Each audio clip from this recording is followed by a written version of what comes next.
Hey there, it's Chankrel, and this is the Lumia 830. It is an absolutely amazing phone. And I'm saying that because, yes, I have a 930, and there are other Lumias right now on the market.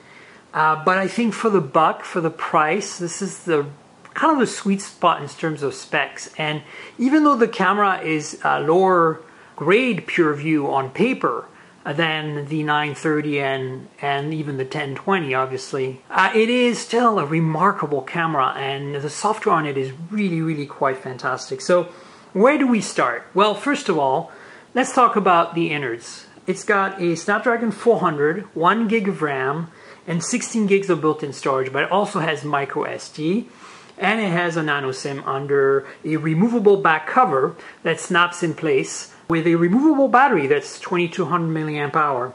So here's that camera. It is a 10 megapixel pure view optical image stabilized camera with an LED flash, and it has that nice little pod that reminisces us from the 1020, and that's kind of a nice little touch. It's super thin. That's the one thing that's really great. It has the same industrial design as the 930, but in a really beautiful thin form factor. This is aluminum, beautiful machined aluminum with a nice soft touch plastic back cover and a big slab of glass. Dedicated hardware buttons that are capacitive versus the trend on the Lumias lately, which has been to remove those and replace them with a on-screen button. And then a dedicated two-stage camera button, as you'd expect from a Lumia device. However, this is also going away on a lot of the lower-end Lumias. So you're getting basically a blend between the 1020 and the 930, maybe even a hint of 925 in there.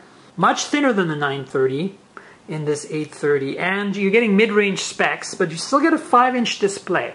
However, it is only a 720p display, not a 1080p display like the 930. And it is an IPS panel, but it has kind of poor gray levels. Next to an OLED panel, it's really obvious. It's kind of gray, even though this is supposed to be black. And I'm surprised by that because you can definitely tell that they've skimmed a little bit on the display. It's still fantastic, and what really differentiates it from say the 735, which I'll show you in a second, is that it has better imaging, at least for the back camera. And it's also a much more beautiful fit and finish and quality. So let me walk you through really quick. So as you can see, the capacitive buttons down here. And then at the top here, you have the earpiece embedded in here. You have the Nokia logo. That's going to be going away soon. Front-facing camera is just 1 megapixel, nothing to write home about. And in the back, as you saw earlier, there's this camera pod speaker down here with a little notch to put your fingernail to pry this cover open. So here's that camera pod that I showed you before, and it's got a 10 megapixel camera with OIS, autofocus. And it's a faster lens than the 930. It's f/2.2 versus f/2.4. Single LED flash, you got a secondary mic for video recording. I showed you the speaker grill. So that's what it looks like in the back. And let's walk you through the sides really quickly. On top, interestingly, is a micro USB charge and data port with a standard headphone jack here. And then on the left-hand side, there's really nothing at all until you hit the bottom, which is also empty completely. So really the only place you have anything are the side here on the right, which is the volume rocker, of course, power lock key, and then that double detent camera button, which is great, which is being kept. Really, for the money, this is a very compelling choice. Of course, the 930 is far better, but you're not really getting that much better of a camera, surprisingly, despite the fact that it's twice the resolution at 20 megapixels on the 930. So let me compare it actually to the 930 so you get a feel for things. This is the Lumia 930. That's an orange one, hence the orange color scheme. As you can see, they're virtually the same size. The 830 is a little taller, has a little more of an angular corner design, but of course 5 inches each, but this is a AMOLED panel at 1080p versus an IPS panel that's a little gray, as I mentioned, at 720p. And then, you know, the same kind of controls with the double detent, power, and volume buttons. That's great that that's remained. And then this is what they look like in the back. Obviously orange versus green, but you can see that the 830 exposes more of its metal edge and the 930 does less so. 20 megapixels versus 10 megapixels, dual flash versus single flash. Both have OIS, both have Zeiss lenses. F over 2.2 versus F over 2.4, so they're very similar in many ways, but also very different. You can see that the 930 is a little shorter, but it's quite a bit thicker than the 830, and that's one of the things that make the 830 so delightful. Another thing to keep in mind is that the 930 does not have a micro SD card slot, so you're stuck with what it comes in terms of storage, and even though it does come with a pretty decent amount, 32 typically, this has 16 already, so you can just add more with a micro SD card. And that's why, you know, again, for the price, it's pretty compelling. Of course, Snapdragon 800 on the 930 versus 400, but here's another compelling comparison, and that's the Lumia 735. And that is also an orange version. But here's what's interesting. They're both very similar in specs. Both have Snapdragon 400. Both have 1 gig of RAM. This one has 8 gigs of storage versus 16 gigs of storage, but they both have micro SD. They both take nano SIMs, etc., etc., etc. But the big difference is that even though the screens are 720p, the 830 has a 5-inch display that's IPS, and the 735 has a 4.7-inch display that's AMOLED. And frankly, when you look at them side by side, it's really night and day. I would much rather, frankly, have the black levels and the quality of the display on the 735 than on the 830. So in an ideal world, I'd love the 830 to have the 735's display. Now the 735 lacks a dedicated camera button, which does make a difference, and of course there's some other differences.